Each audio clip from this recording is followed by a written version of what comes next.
알렙리아. 안녕하세요. 전 알렙TV의 알렙 목사입니다. 오늘 이 시간은 영상 예배와 성찬식에 관한 이야기를 조금 하려고 합니다. 랜선이라고 하죠. 원격으로 영상을 통해서 예배를 드리는 것, 그리고 영상을 통해서 성찬식을 거행하는 것, 과연 옳은 것인가? 지금은 이것이 옳은 것이냐 아니냐를 이야기하는 게 참 의미가 없습니다. 왜냐하면 모든 교회가 다 그렇게 해버렸기 때문이죠. 하지만 그렇다고 해서 이게 맞다, 틀리다를 빨리 규정하지 않으면 앞으로도 동일한 실수를 범할 수 있기 때문에, 또 다음 팬데믹이 언제 올지 모르지만 그때가 되면 지금 이 영상을 시청하시는 분들의 나이가 교회를 이끌어가는 지도자의 나이가 되지 않을까 싶어 미리 영상을 남깁니다. 성찬식은 랜선으로 할 수가 없어요. 그것은 틀렸습니다. 처음에 예배가 중지가 되고 교회가 폐쇄가 되었을 때 어떤 교회는 성찬기를 포장을 해가지고 모든 가정에다 다 배부를 했어요. 그래서 목사가 이제 먹으세요 하면 먹고, 마시세요 하면 자기 집에 배달되어 온 그 성찬기를 가지고 먹고 마신 거죠. 그게 신선하다고, 아주 획기적인 방법이라고 뉴스에 소개된 적이 있습니다. 여러분, 이거는 정말 잘못된 거예요.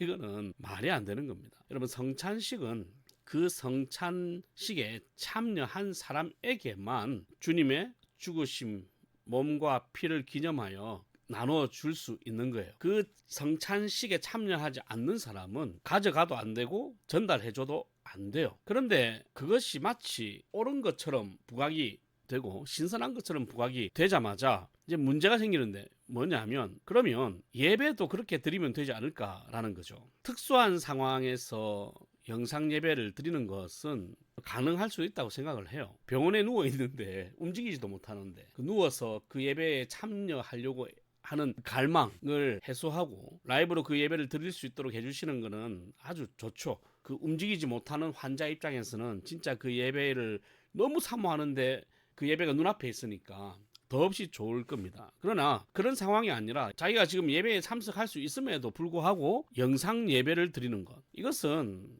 예배가 아니죠. 그러니까 영상 예배에 만족했던 분들은 예배를 드린 적이 없습니다. 저는 한국 교회가 이 모양 이 꼴이 되고 성도들의 수준이 이 모양 이 꼴이 된 가장 근본적인 이유가 대형 교회가 홈페이지에 목사님들의 설교를 제공하고 있기 때문이라고 생각을 해요. 사실 영상 예배의 폐단은 오래전부터 대형 교회나 컨텐츠로 앞서가는 교회들이 교회를 다 망쳐놓은 거죠. 여러분, 예배는, 설교는, 찬송은 그 예배 자리에 가서 예배를 드려야 되는 거예요. 목사님을 통해서 선포되는 이 설교는 그 예배의 현장에 있는 사람들에게 선포하는 거지 다른 교회 성도에게 선포하는 게 아니라고. 물론 그게 긍정적인 기능을 할 때도 있어요. 분명하게. 정말 영적으로 말씀을 들을 수 없고 교회를 갈 수 있는 상황이 안 되는 사람에게는 그게 좋은 역할이 될 수도 있죠. 좋은 기능을 할 수도 있어요. 하지만 하나님의 말씀을 듣고 예배를 드리려면 그 교회를 가야 된다. 그러니까 마산에서 분당 우리 교회, 사랑의 교회 하나님의 말씀을 듣는다, 예배를 드린다는 것은 말이 안 되는 거예요. 만약에 그렇다면 성찬식도 랜선으로 가능해야 돼. 영상 예배가 신학적으로 맞으려면 성찬식도 줌으로 할 수 있는 것으로 돼야 된다니까. 성찬식이 안 되면 예배도 안 되는 거예요. 그러니까 결론적으로 둘 다 안 되는 거야. 저는 코로나 시절에 정부가 예배를 제한하고 강제적으로 몇 퍼센트 여러 가지 조건을 건 것은 지극히 너무나도 잘못됐다라고 생각을 하는 사람이에요. 그는 자유를 억압했을 뿐만 아니라 여러모로 문제가 있다라고 생각을 하는 사람입니다. 뭐 그렇게 이야기하면 또 누군가는 그렇게라도 했기 때문에 이 정도가 아니냐라고 생각을 하겠지만, 그래요. 결과는 우리가 알 수 없죠. 그렇게 안 해봤으니까. 결과는 알 수 없고 하나님만 아시겠지만, 저는 그거는 하나님께서 기뻐하시는 일이 아니라고 생각을 합니다. 하지만 그 문제를 제쳐놓더라도 랜선 예배는 옳은 것이 아니다. 그래서 지금 빨리 한국교회가 예배를 회복하기 위해서는 가급적이면 목사님들이 그리고 교회들이 큰 맘 먹고 성도들이 한 3분의 1 떨어져 나간다는 각오를 했으라도 홈페이지를 닫으셔야 돼요. 홈페이지 전체보다는 예배를 라이브로 송출하는 것을 닫으셔야 된다고. 그래 해야 은혜를 갈급하는 사람이 있다면 교회로 다시 돌아오겠죠. 영상 예배를 드리는 것으로 그 사람이 예배를 드렸다라고 만들어주는 것은 정말 교회가 죄를 짓는 것이다. 제발 이제 앞으로 교회가 교회의 현장 예배, 예배 실황을 라이브로 송출하는 것은 빨리 다 사라졌으면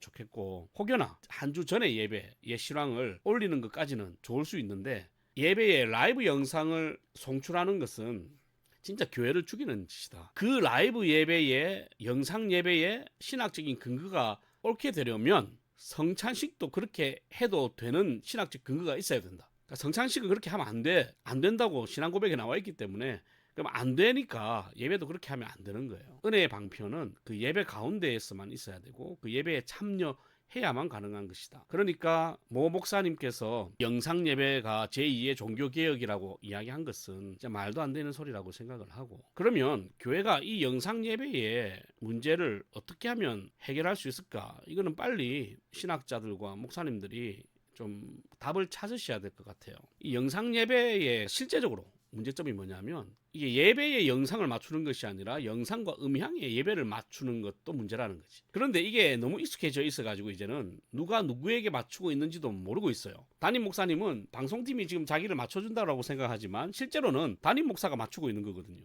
반대인데 몰라.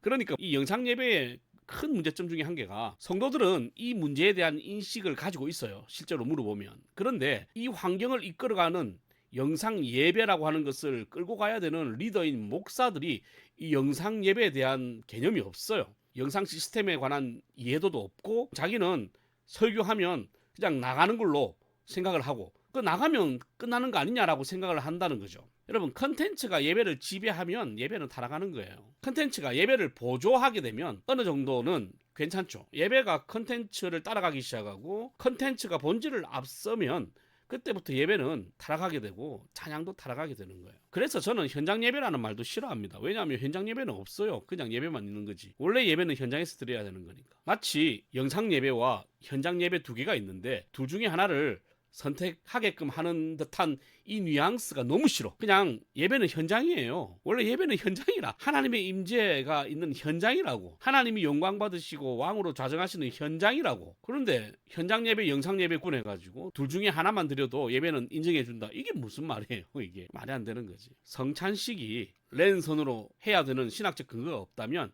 예배도 영상 예배로 드리는 신학적인 근거가 없는 거예요. 지금 이제 코로나 끝나잖아요. 그러니까 빨리 이 문제를 교회들이 해결하시길 바라고, 교회 홈페이지를 가급적이면 닫으시고 설교도 닫으시고 홈페이지에는 교회 소개만 간단하게 해놓고, 이제 앞으로는 더 메타버스가 강조되고 메타버스 세상이 교회를 유혹할 텐데, 그럴 때일수록 오프라인에서 승부를 거는 우리 한국 교회가 되었으면 좋겠습니다. 할렐루야.